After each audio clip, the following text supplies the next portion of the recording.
Hi everyone, my name's Madison. Thanks for checking out my channel. Today I'm going to talk about the worst books I have read of 2020.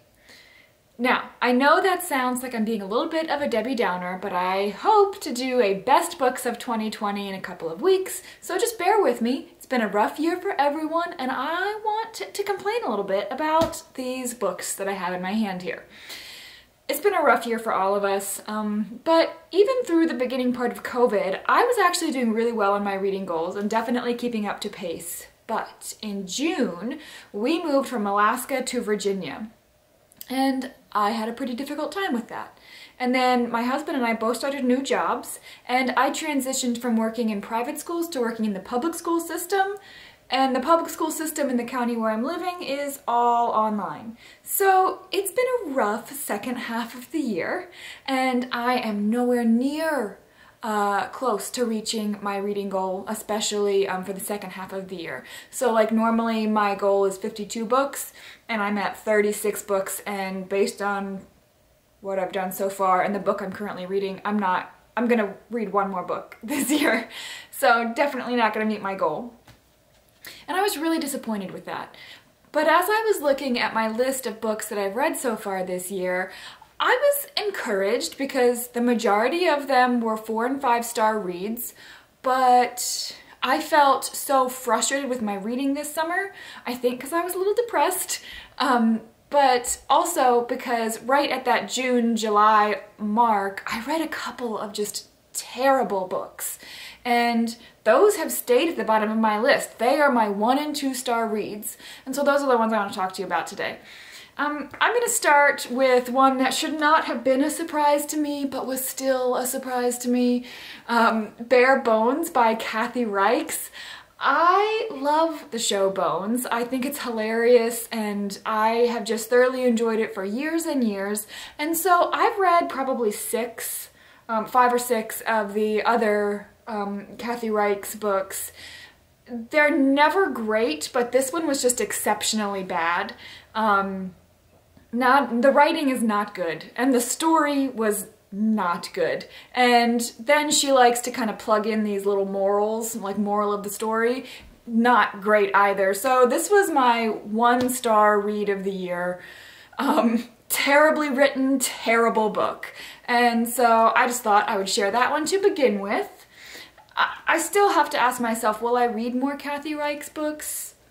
Probably. They only cost $2 at the used bookstore, so the answer is probably. But this one, if I were you, I would just skip it. And then the second book that I read that was truly just a frustrating read is this book called Green Darkness by Anya Seton. Every time I go into a used bookstore, particularly Second & Charles, I feel like they have a lot of her books on the shelves, and I have always wanted to pick them up because I think they're beautiful. I love the covers, and so when we moved back to Virginia and we had a Second & Charles again to go to, I picked up one of these books. And you know, I'm trying to figure out why it's the biggest book on the shelf, but it only costs $2. That's because no one wants to read it. I should have taken that into consideration. This is 650 pages of absolute silliness. It's essentially time travel. That's the other thing. Like, it's a beautiful cover and it's like historical fiction time travel. I thought that sounds wonderful, but it's not. I don't know, the characters are just really terrible, and one of the characters is a young girl, and she essentially is completely obsessed with this priest and spends her whole life trying to convince the priest that to leave the priesthood and come be with her, and she goes so far as to essentially like use like date rape drugs to, you know, get him into bed, and it works. But then of course it ends badly for them. So that's Green Darkness. I don't recommend it. 2 stars. I don't even remember why it was 2 stars. Maybe it was 1 star. I can't remember. It was not great. Not great at all. And it's a massive book too, so I just kept thinking, it's gonna get better, right? It's gonna get better. No, it didn't get better. It was bad all the way to the end. Finally, the last book I want to talk about, I went to try to find it on my shelves and I must have gotten rid of it already because I hated it that much. And this is a pretty popular book, Celeste Ng's Little Fires Everywhere. I don't have a copy of it, so I'll just put a picture of it right here. I hated this book. I rated it 2 stars, but when I look back on my reading throughout the year, this is the book that truly belongs at the bottom of the list for me. I think I ended up rating it 2 stars because I like Celeste Ng's writing style. However, the structure of the book I thought was pretty poor. The characters were very one-dimensional. She is, to her credit, I think that she's trying to write a story that shows that just how complex life is and how you can't look at any situation in life and know immediately what the right answer is. And I think that that is valuable. But she takes 3 pretty big topics: abortion, surrogacy, and adoption. And she talks about them in this story. So these are very complex topics, and she writes about them in a very one-dimensional way, in my opinion, particularly because of the characters. She tries to set up morally good characters and morally bad characters, and I don't think she does a very good job of it. She also pretty much, I think that her overall push with the book is for us to consider whether or not it's racist for white, rich people to adopt children of other ethnicities. That's one of the central conflicts in the book, and as a woman who struggles with infertility, I'm absolutely not willing to read a book that suggests that it's racist for me to adopt someone who looks different than me. I'm not here for it. So I didn't enjoy that book at all. I am normally pretty willing to read books where the author is supporting different views than mine,